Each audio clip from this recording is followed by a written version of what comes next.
आइए आज Victorian age का अध्ययन करते हैं। तो विक्टोरियन एज के बारे में पूरा पढ़ने के लॉन्ग क्वेश्चन आ सकता है, शॉर्ट भी इसमें से क्वेश्चन बन सकते हैं। तो एक ही क्वेश्चन रहेगा इंट्रोडक्शन से लेकर कंक्लूजन तक, इसी में सब पॉइंट क्लियर हो जाएगा, चाहे लॉन्ग बने चाहे शॉर्ट। तो चलिए फिर बीए थर्ड ईयर के कोर्स में ये विक्टोरियन एज है दिया गया है। तो राम मनोहर लोहिया अवध यूनिवर्सिटी में स्पेशली है, बाकी और भी कई यूनिवर्सिटियों में ये सिलेबस में है। तो इंट्रोडक्शन, पहले विक्टोरियन एज के बारे में इंट्रोडक्शन देख लेते हैं, परिचय देख लेते हैं। The romantic age in England, English poetry. English poetry में रोमांटिक एज कवर्स मतलब के अंतर्गत आता है पीरियड 1798 टू 1830। रोमांटिक एज जो है इंग्लिश पोट्री में रोमांटिक एज का समय जो है 1798 से 1830 के अंतर्गत आता है। ठीक, ये थोड़ा क्लियर करें कि रोमांटिक एज आता है, उसके बाद जो है विक्टोरियन एज आता है। ठीक, तो थोड़ा ये ना सोचो रोमांटिक एज बताया जा रहा है, विक्टोरियन एज ही है। तो इंट्रोडक्शन में आपको थोड़ा सा शुरुआत में बताना पड़ेगा कि रोमांटिक एज जो है इंग्लिश पोएट्री में उसके अंतर्गत जो है 1798 से 1830 तक का समय आता है। वेयर इन माने होता है जिसमें the history up to the age of romantic revival, जिसमें इतिहास जो है where in the history up to माने तक एज ऑफ रोमांटिक रिवाइवल, जिसमें रोमांटिक रिवाइवल के युग तक का इतिहास वाज कॉन्फाइंड माने सीमित रहा। क्या रहा? सीमित। Romantic poetry of the age, इस युग के रोमांटिक पोएट्री जो है was different from that of Victorian era, विक्टोरियन युग की पोएट्री से अलग थी। मतलब रोमांटिक युग की जो पोएट्री थी, विक्टोरियन एरा माने युग, विक्टोरियन युग की पोएट्री से क्या थी? अलग थी। विच कंटिन्यूड फ्राम 1830 टू 1880, जो 1830 से 1880 तक कंटिन्यूड माने जारी रहा। क्लियर? कहने का मतलब ये है 1830 से 1880 तक विक्टोरियन एज जारी रहा। The major poets of this age, इस युग के मेजर पोएट्स माने प्रमुख कवि टेनिसन, ब्राउनिंग, अर्नोल्ड हैं। ये नाम जरूर याद कर लो, पूछ जाएगा name any two Victorian poets. Clear? किसी दो विक्टोरियन पोएट का नाम बताओ। क्लियर? तो आपको कम से कम टेनिसन, ब्राउनिंग बता देना, अल्फ्रेड लॉर्ड भी, अल्फ्रेड लॉर्ड टेनिसन का पूरा नाम है। ब्राउनिंग मतलब रॉबर्ट ब्राउनिंग, अर्नोल्ड मतलब मैथ्यू अर्नोल्ड। ठीक है, इन लोगों का नाम याद कर लो। कंटिन्यूड, ठीक है, और कह रहा है कि the major poets of this age Tennyson, Browning, Arnold, इस युग के प्रमुख कवि Tennyson, Browning, Arnold continued the tradition of romantics ideal, ने जो है कंटिन्यूड जारी रखा था ट्रेडिशंस माने परंपरा को, ऑफ द रोमांटिक्स माने रोमांटिक युग के, आइडियल माने आदर्श, in their literary poetry, earlier poetry, earlier माने प्रारंभिक, इन्होंने अपने प्रारंभिक काव्य में जो है रोमांटिक यानी कि रोमांचवाद के, रोमांटिक पोएट्री के आदर्शों की परंपरा को क्या किया था? जारी रखा था। मतलब थे विक्टोरियन युग के कवि, लेकिन रोमांटिक, ठीक है, युग की जो परंपरा थी, आदर्श था जो रोमांटिक हिसाब से लिखा जाता था, जो उसकी परंपरा को ये लोग क्या किए थे? अपने पहले के काव्यों में, पोएट्री में क्या किए थे? जारी रखे थे। क्लियर? बाद में नहीं जारी रखे, पहले रखे थे। ठीक। Victorian poetry is more classical, Victorian poetry क्या है? मोर क्लासिकल माने कलात्मक है, क्लासिकल मतलब उच्च कोटि की कला से संबंधित है। क्लियर? ग्रीक और रोमन की कला से संबंधित है। ठीक। देन रोमांटिक इन स्पिरिट, जितना रोमांटिक की अपेक्षा, स्पिरिट माने भावना, जितना कि इसमें रोमांटिक भावना हो। कहने का मतलब ये है कि विक्टोरियन पोएट्री जो है भावना में रोमांटिक की अपेक्षा अधिक क्लासिकल है। ठीक। In the choice of subjects, विषयों के पसंद में, चॉइस में पसंद या चयन में, एंड देयर ट्रीटमेंट, और उनके ट्रीटमेंट माने व्यवहार में, ट्रीटमेंट माने व्यवहार या, ठीक है, बर्ताव। तो पूरे मिला के हो जाएगा विक्टोरियन पोएट्री, ठीक है, अपने विषय की पसंद में और अपने व्यवहार में, व्यवहार की भावना में रोमांटिक की अपेक्षा अधिक क्लासिकल है। It is also more dogmatic, dogmatic माने हठधर्मी या कट्टर, than any other period in English literature, English poetry, English poetry में किसी अन्य समय की, या पीरियड माने समय या युग, किसी अन्य युग की अपेक्षा। तो कह रहे हैं कि यह इंग्लिश पोएट्री में किसी अन्य युग की अपेक्षा अधिक क्या है? कट्टर भी है। Except the neo classical poetry, except माने सिवाय, neo classical poetry of 18th century, 18वीं शताब्दी, ठीक है, सिवाय जो है 18वीं शताब्दी की नियो क्लासिकल पोट्री के, ठीक है, एक्सेप्ट माने सिवाय या के अतिरिक्त। तो कहने का मतलब ये है, पूरे का मतलब इट इससे लिया जाएगा, यह जो है 18वीं शताब्दी के नियो क्लासिकल पोट्री के सिवाय या को छोड़कर इंग्लिश पोट्री में किसी भी अन्य, इंग्लिश पोट्री के किसी भी अन्य युग से क्या है, अधिक कट्टर है या हठधर्मी है, ठीक, मतलब अपने हिसाब से करेगा पूरा नियम कानून, clear. Silent features of the Victorian age, Victorian युग की साइलेंट फीचर्स माने होता है मुख्य विशेषताएं, फीचर्स माने विशेषताएं या लक्षण। अब कौन कौन सी विशेषताएं विक्टोरियन एज की देख लेते हैं, अगर पूछ लिएगा what is silent features of या कैरेक्टरिस्टिक्स ऑफ विक्टोरियन पोएट्री हैं, या विक्टोरियन एज की विशेषता केवल पूछ लेगा तो आपको यही विशेषता जो जो बताई जा रही है यही आपको लिख देना है, ठीक है। The following are the salient features of Victorian age, Victorian युग की निम्नलिखित विशेषताएं हैं, एंड ठीक है, Victorian age and Victorian poetry, Victorian युग और विक्टोरियन के काव्य का मुख्य निम्नलिखित विशेषताएं हैं। तो पहली विशेषता देखते हैं, एन एरा ऑफ पीस, यह शांति का युग था। An eventful reign of queen, एक इवेंटफुल माना होता है महत्वपूर्ण होगा, यहाँ वैसे घटना युक्त भी होता है इसका अर्थ, लेकिन यहाँ महत्वपूर्ण होगा, दोनों अर्थ होता है।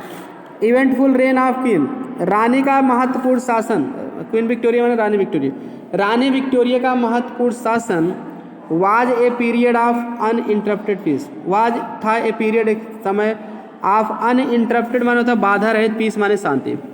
तो अगर रानी विक्टोरिया का महत्वपूर्ण शासन बाधा रहित शांति का एक युग था, पीरियड माने युग या समय।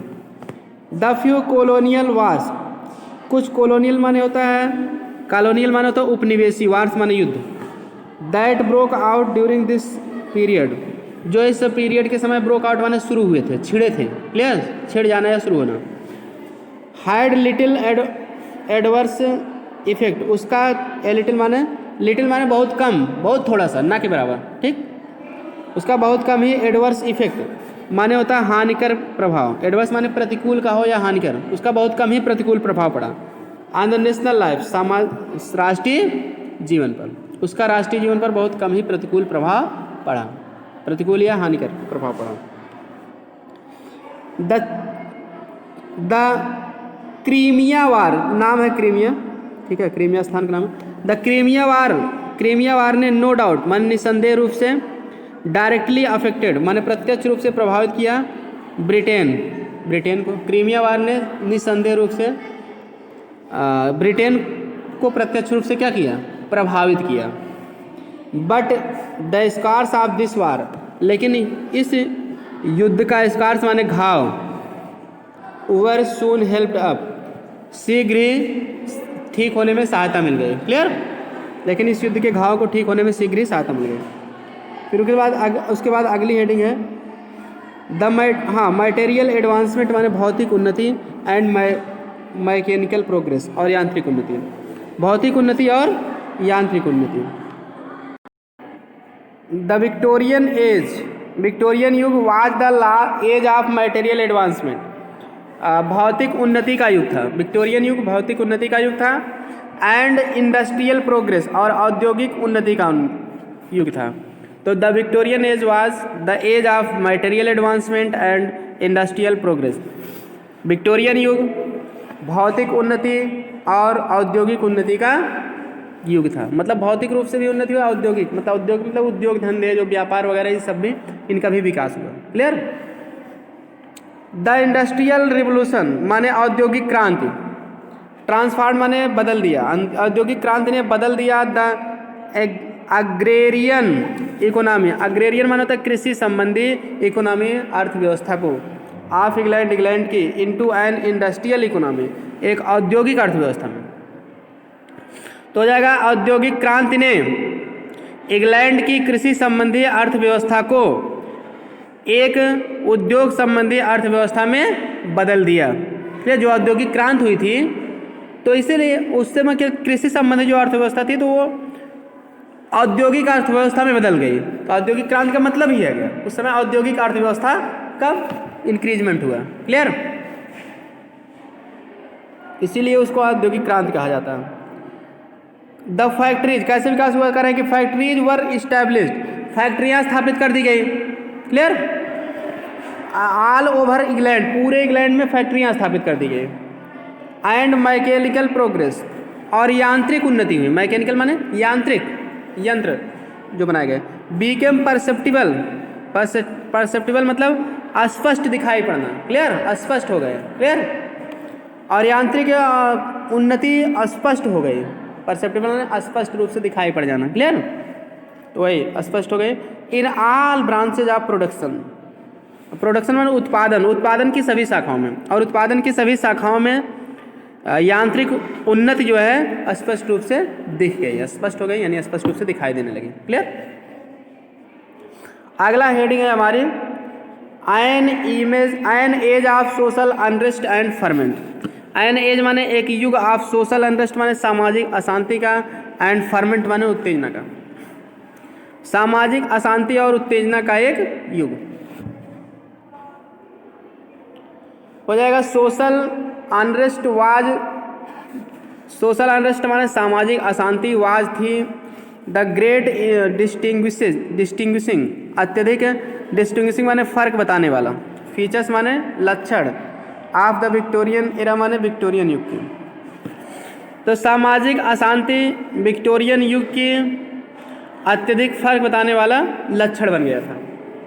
ऑब्जर्व मूडी लवेट, ऐसा ऑब्जर्व माने होता है कहना या देखना भी होता है। मूडी लवेट ऐसा ऑब्जर्व माने निरीक्षण करके कहते हैं। क्लियर? तो पहले इसका ही अर्थ लोगे, ये कोटेशन है तो उसको जैसे लिखा गया बुक में वैसे लिखना पड़ेगा। तो पहले आप इसका अर्थ लो, मूडी लवेट जो है ऑब्जर्व माने निरीक्षण करके कहते हैं। क्लियर? क्या कहते हैं कि ग्रेट डिस्टिंग्विशिंग, क्या यही कहते हैं कि सामाजिक अशांति थी? क्या थी? कह रहे हैं कि सामाजिक अशांति ग्रेट इस distinguishing feature of the Victorian era, विक्टोरियन युग की अत्यधिक फर्क बताने वाले विशेषता थी। लक्षण, फीचर मान लक्षण, विशेषता। हाँ। And the demand for social justice, और डिमांड थी और मांग थी फॉर सोशल जस्टिस, सामाजिक न्याय की। कलर्ड, रंग के हिसाब से, सामाजिक न्याय के रंगों की मांग थी। इन आवर वे, अपने, इन वन वे, एक ढंग से, आर अदर, अथवा दूसरे ढंग से, द होल माने पूरा। थाट ऑफ द टाइम, उस समय के थाट माने विचार थे। एक ढंग से या दूसरे ढंग से पूरे समय की सोच थी। थाट माने सोच, ये विचार। क्लियर? ये कहे थे मूडी लवेट। फिर कह रहे हैं कि द इंडस्ट्रियल रिवोल्यूशन, औद्योगिक क्रांति, while creating the privileged, while creating माने उत्पन्न करते समय, प्रिविलेज माने तो विशेषाधिकृत, क्लास माने वर्ग, ऑफ कैपिटलिस्ट माने पूंजीवादियों का, एंड द माइल ओनर्स, और मिल के मालिकों का। तो कह रहा है कि द इंडस्ट्रियल रिवोल्यूशन, औद्योगिक क्रांति, while creating the privileged class of capitalist and mile owners, जब जो है वाइल माने जब या के समय, तो वाइल क्रिएटिंग जब उत्पन्न कर रहे थे, द प्रिविलेज विशेषाधिकृत, विशेषाधिकार को उत्पन्न कर रहे थे, क्लास माने पर विशेषाधिकृत वर्ग उत्पन्न कर रहे थे, आप कैपिटलिस्ट, आप पूंजीवाद के, एंड मिल ओनर्स, मिल मालिकों के। तो जब वही कह रहे हैं कि जब पूंजीवादी और मिल मालिक के विशेष अधिकार को उत्पन्न कर रहे थे, रोलिंग इन वेल्थ, तब वे रोलिंग इन वेल्थ माने धन में लुढ़क रहे थे, मतलब वो धन की तरफ भाग रहे थे। एंड रिचेज माने भी धन होता है, वेल्थ माने संपत्ति, रिचेज धन। आल्सो ब्रॉट इन इट्स वेक, ने भी ब्रॉट लाया इन इट्स वेक, वेक माने जागृति, अपने आप को जागृति अवस्था में लाया। द सेमी स्टार्व, सेमी माने अर्ध, स्टार्व माने भूखा, आधा भूखे मतलब भूख से मर रहे हैं। एंड इल क्लाइड माने लिपटा हुआ, तो सेमी स्टार्व माने भूख से मर रहे हैं, एंड इल क्लाइड और लिपटे हुए, क्लास माने वर्ग, ऑफ लेबरर्स माने मजदूर, मतलब भूख से मर रहे मजदूर, ठीक है, और मतलब एक दूसरे से लिपटे हुए वर्ग। एंड फैक्ट्री वर्कर्स, और फैक्ट्री के कार्यकर्ता, हु वेर थारली डिससेटिस्फाइड, जो पूरी तरह से असंतुष्ट थे, with their lot in life, अपने जीवन में अपने भाग्य से, लॉट मीन्स भाग्य, जो अपने जीवन में भाग्य से पूरी तरह से अस्पष्ट थे, ठीक है, असंतुष्ट थे, सॉरी, थारली डिससेटिस्फाइड, पूरी तरह से अपने जीवन में अपने भाग्य से असंतुष्ट है। There was a wave of dissatisfaction, ठीक है, वहाँ पर असंतुष्टि की एक लहर हो गई। Among the numerous factory workers, असंख्य फैक्ट्री कार्यकर्ताओं के बीच में, ठीक है, तो कह रहा है कि असंख्य फैक्ट्री कार्यकर्ताओं के बीच में असंतुष्टि की एक लहर हो गई। वेव मिस लहर या, ठीक है, तरंग किसके किसके बीच होते हैं? असंख्य फैक्ट्री वर्कर, फैक्ट्री कार्यकर्ता के बीच में, माइनर्स माने खान में काम करने वाले मजदूरों के बीच में, एंड चाइल्ड लेबरर्स और बाल मजदूरों के बीच में। क्लियर? जो छोटे छोटे मतलब कम उम्र के बच्चे जो काम कर रहे हैं। क्लियर? आगे है, अगला हेडिंग है ह्यूमैनिटेरियन स्पिरिट, माने मानवतावादी स्पिरिट, SPIRIT, स्पिरिट माने भावना, एंड रिफॉर्मेटिव जील, सुधारात्मक उत्साह।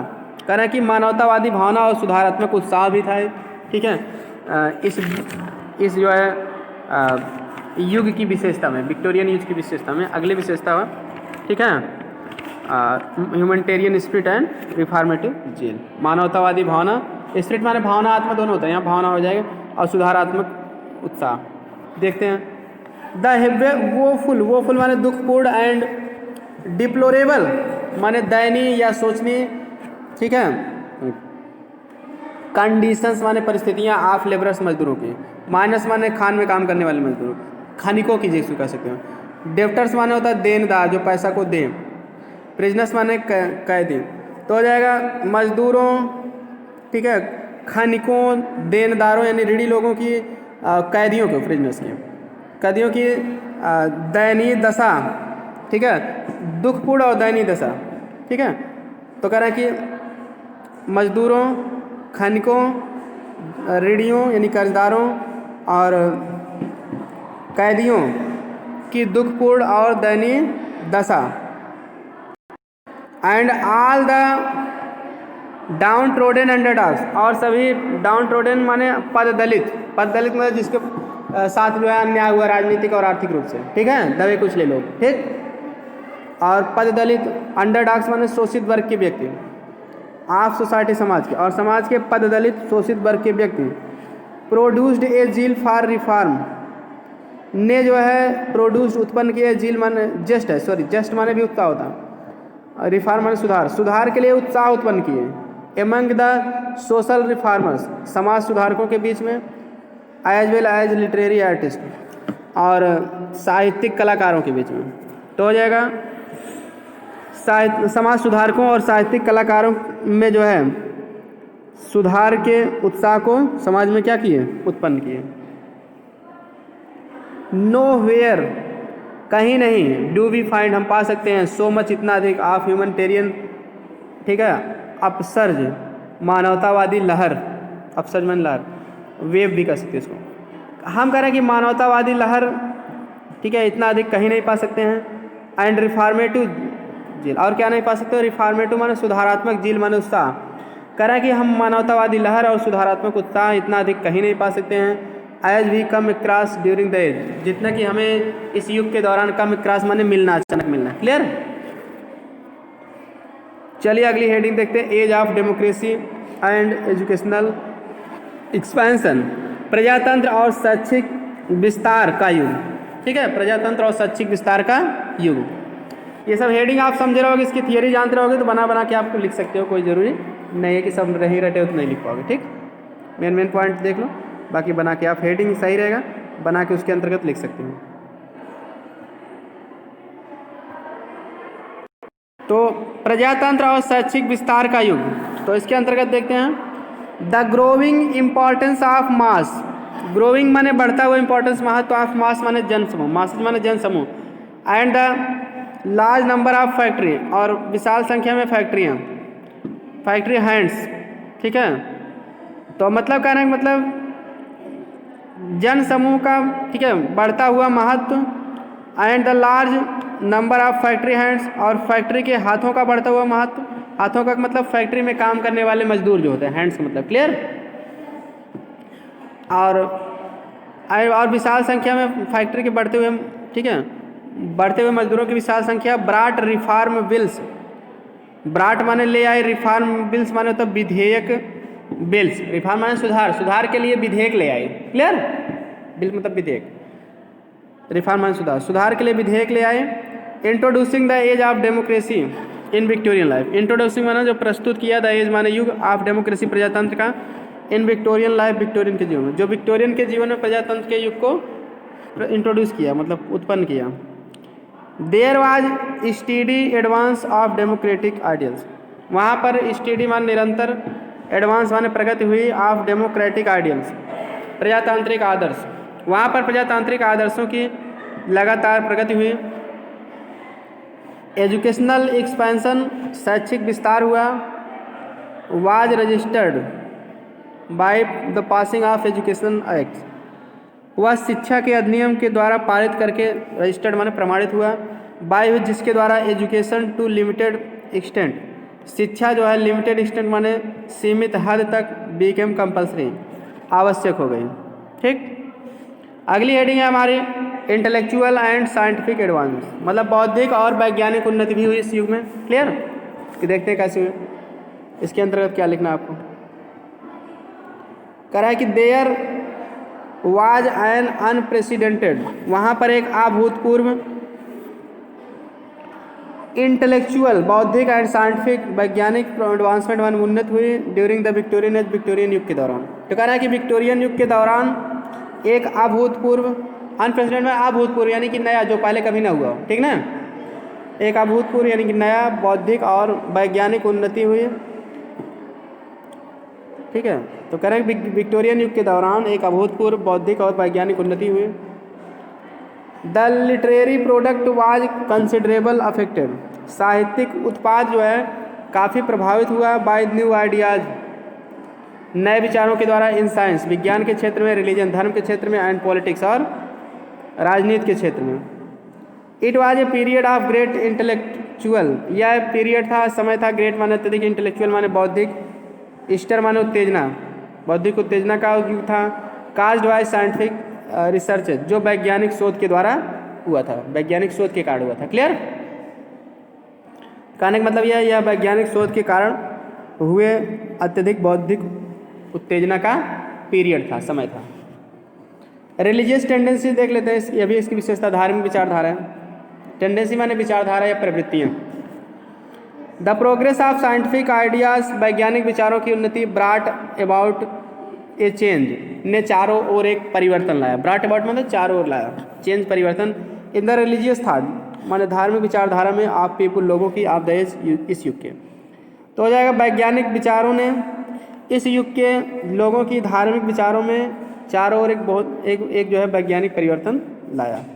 ठीक है, वैज्ञानिक, ठीक है, वैज्ञानिक विचारों की उन्नति ने इस युग के लोगों के धार्मिक विचारों में एक बहुत परिवर्तन ले आया। बट लेकिन the in spite of the hammer, मतलब उस हथौड़े के बावजूद, हैमर मीन्स होता हथौड़ा, ब्लोज माने प्रहार करना, जो प्रहार कर रहा था, ब्लोज स्ट्रक, मतलब वही प्रहार करना, मार कर प्रहार करना। बाय साइंस, विज्ञान के द्वारा, ऑन द एनविल, एनविल माने तो निहाई या आहरण, ऑफ रिलीजन माने धर्म के। लेकिन कह रहा है कि उस हथौड़े के बावजूद जो धर्म की निहाई पर विज्ञान के द्वारा प्रहार करता है, निहाई के किसी कहते हैं, जैसे हथौड़ा जिस पर मारा जाता है, जिस पर रख के लोहे को हथौड़े से मारा जाता है, उसको निहाई कहते हैं। क्लियर, ये थोड़ा मेटाफरिक लैंग्वेज है कि मतलब कि यहाँ कह रहे हैं कि हथौड़े के बावजूद जो मतलब ब्लो स्ट्रक मतलब मार कर प्रहार करता है, बाय द साइंस, विज्ञान के द्वारा, on the anvil of religion, धर्म के निहाई पर, मतलब धर्म रूपी निहाई पर विज्ञान रूपी हथौड़े के द्वारा जो, ठीक है, प्रहार किया जाता है। क्लियर, तो मतलब यहाँ धर्म को मान लिया गया है निहाई, और विज्ञान को मान लिया गया है हथौड़ा। क्लियर, तो विज्ञान ने जो है धर्म रूपी निहाई पर प्रहार किया, तो उसके द्वारा क्या होता है देखते हैं। The metal of religion, the metal of religion, धर्म के धातु ने डिड नॉट गिव वे, कोई रास्ता नहीं दिया। रिलीजन स्टिल कंटिन्यूड, धर्म अभी भी कंटिन्यूड माने जारी रहा, टू डोमिनेट, ठीक है, द थॉट्स, विचारों को डोमिनेट मतलब हावी बनाने के लिए, ऑफ द लीडिंग, लीडिंग माने बढ़ते हुए, ल्यूमिनरीज ऑफ द एज, ठीक है। इस युग की ल्यूमिनरीज माने होता है प्रकाश पुंज, ठीक है। तो हो जाएगा, फिर से बता रहे हैं, द रिलीजन, हाँ, रिलीजन स्टिल कंटिन्यू, धर्म अभी भी जारी रहा, टू डोमिनेट माने प्रभावित करने के लिए, द थॉट्स विचारों को, ऑफ लीडिंग मतलब ले जाने वाले, ल्यूमिनरीज माने होता है प्रकाश पुंज, LUMINARIES ऑफ द युग के, युग के जो है युग के प्रकाश को ले जाने वाले विचारों को प्रभावित करने वाला धर्म अभी भी क्या किया, कंटिन्यूड माने जारी रहा। अगली हेडिंग है हमारे emphasis on order, decorum and authority. Emphasis माने होता है जोर, ऑन ऑर्डर, ऑर्डर माने अनुशासन होता है, व्यवस्था होता है, व्यवस्था पर जोर या अनुशासन पर जोर, क्लियर। डिकोरम माने मर्यादा या शालीनता, किसी के अंदर भी मर्यादा रहती है, शालीनता, उसको डिकोरम कहते हैं। एंड अथॉरिटी माने सत्ता। तो अनुशासन, मर्यादा और सत्ता पर जोर, अथॉरिटी माने सत्ता या अधिकार। विक्टोरियन के लोग लेड ग्रेट एम्फेसिस ने अत्यधिक जोर डाला on order, decorum and tendency, अनुशासन, मर्यादा और टेंडेंसी माने विचारधारा पर जोर दिया।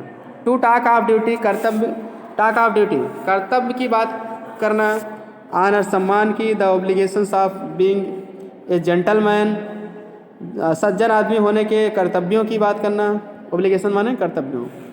The responsibilities of matrimony, matrimony माने वैवाहिक जीवन, वैवाहिक जीवन के रिस्पॉन्सिबिलिटी माने दायित्वों।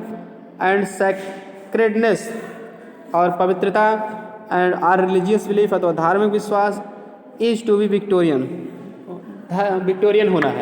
अगर ये सारी चीज़ें हैं किसी के अंदर, वो क्या विक्टोरियन होने का लक्षण है, ठीक ना। विक्टोरियंस अपहेल्ड अथॉरिटी, विक्टोरियन ने जो है अपहेल्ड माने बनाए रखा, अथॉरिटी माने अधिकार या सत्ता, अपने अधिकार को बनाए रखे।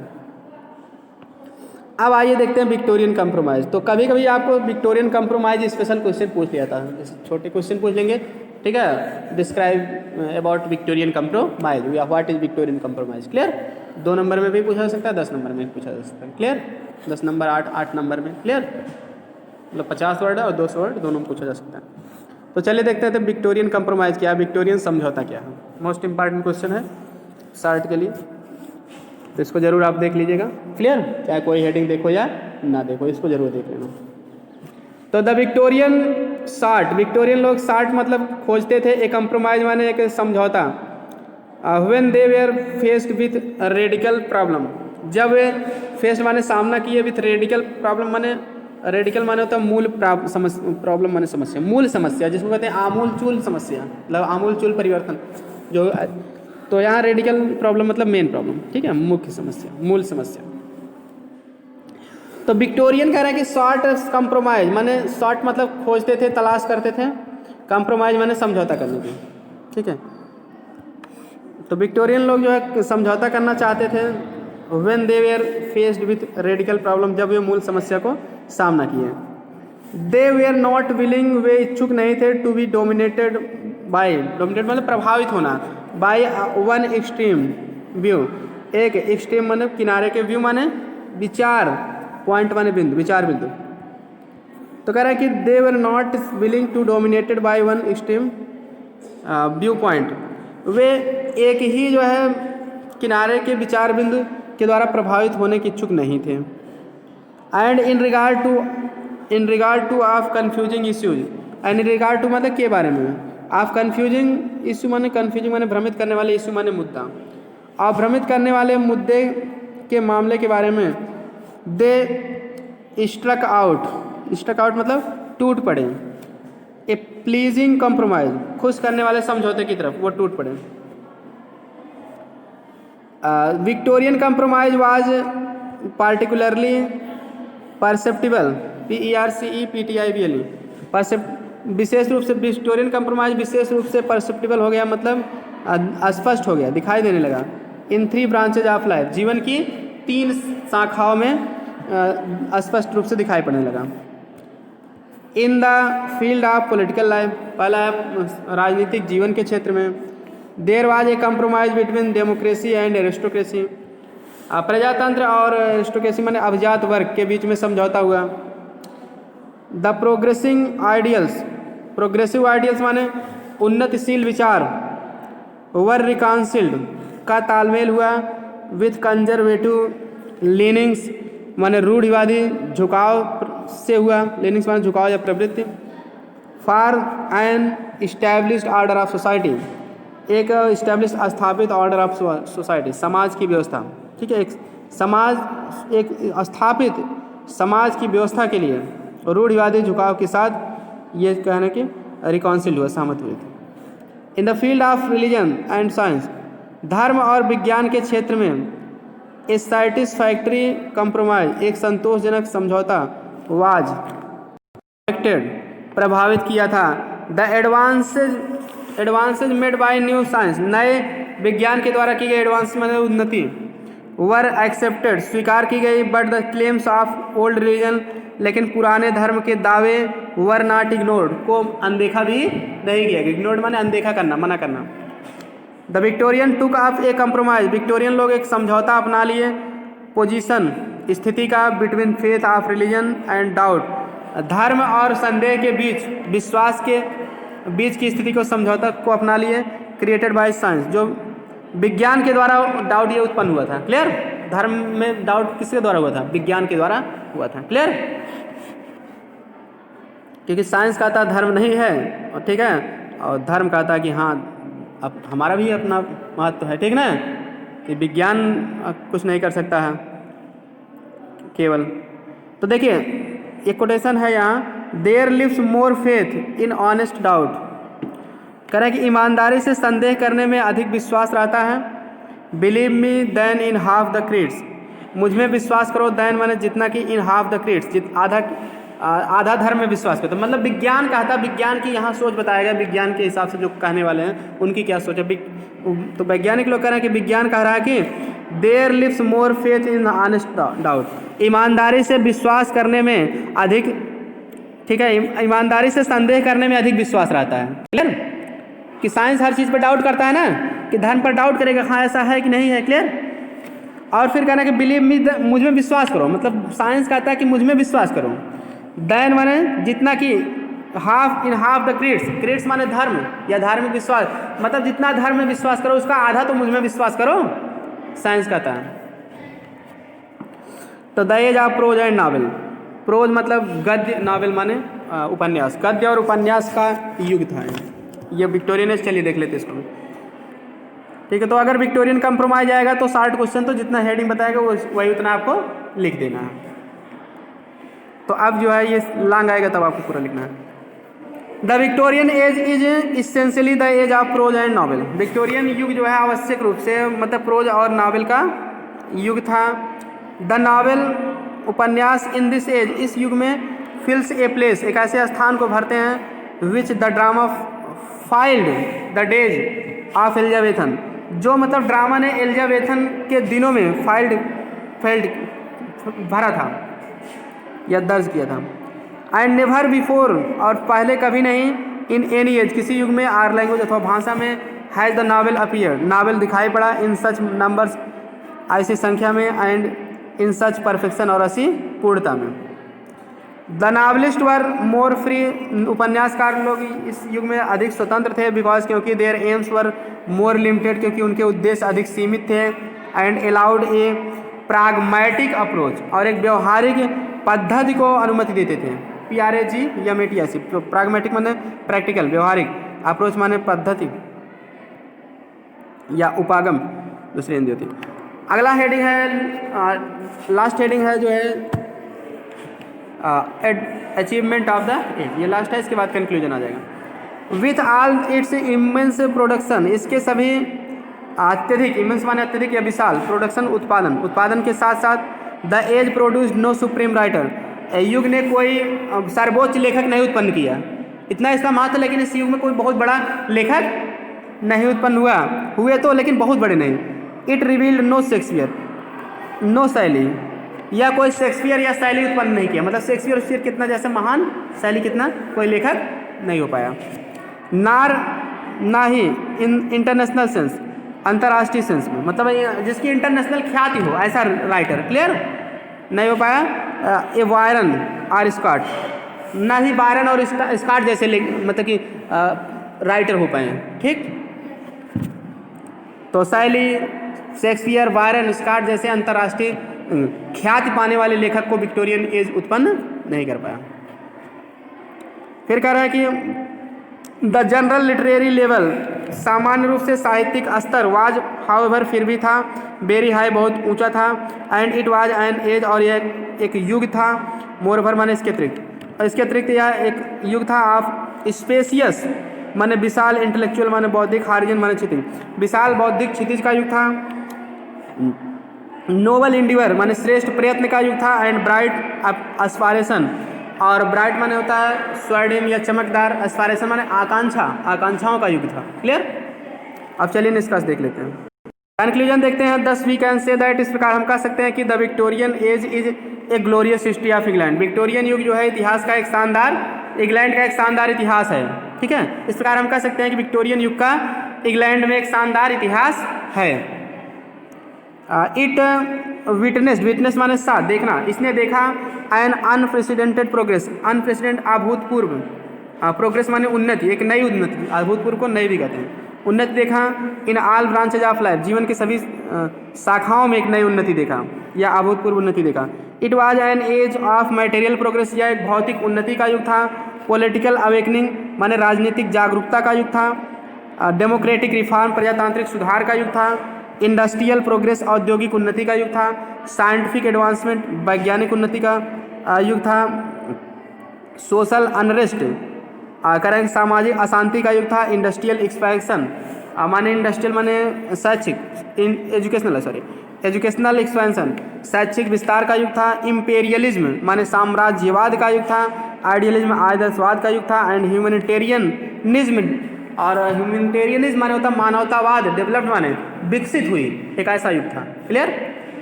तो आई होप इस समझ में आपको पूरा आ गया होगा। ये थोड़ा सा लॉन्ग क्वेश्चन है, समय भले लगा लेकिन समझ में आ गया होगा, और इतना आप अच्छे से एक बार दो बार दोहरा लेंगे तो और जो कन्फ्यूजन है दूर हो जाएंगे, और आप बना लॉन्ग क्वेश्चन आएगा तो 500 वर्ड आराम से लिख सकेंगे।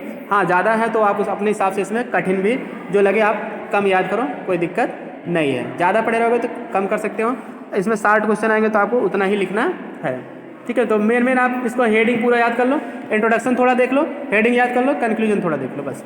बाकी बीच वाले मैटर आप जैसे ज़्यादा है जिसमें तो 2-2, 3-3 लाइन, ठीक है, मेन पॉइंट आप याद कर लो, बस आपका बना के आराम से लिखने में दिक्कत नहीं होगी। बाकी थियरी वैसे पढ़ के समझ लो, वीडियो को सुन लो, एक बार 2 बार और सुन लो, अच्छे समझ में आ जाएगा। मिलते हैं नेक्स्ट वीडियो में। वीडियो पसंद आए तो लाइक, सब्सक्राइब और शेयर करें ज़्यादा से ज़्यादा विद्यार्थी ताकि पढ़ सकें। Thanks for watching this video.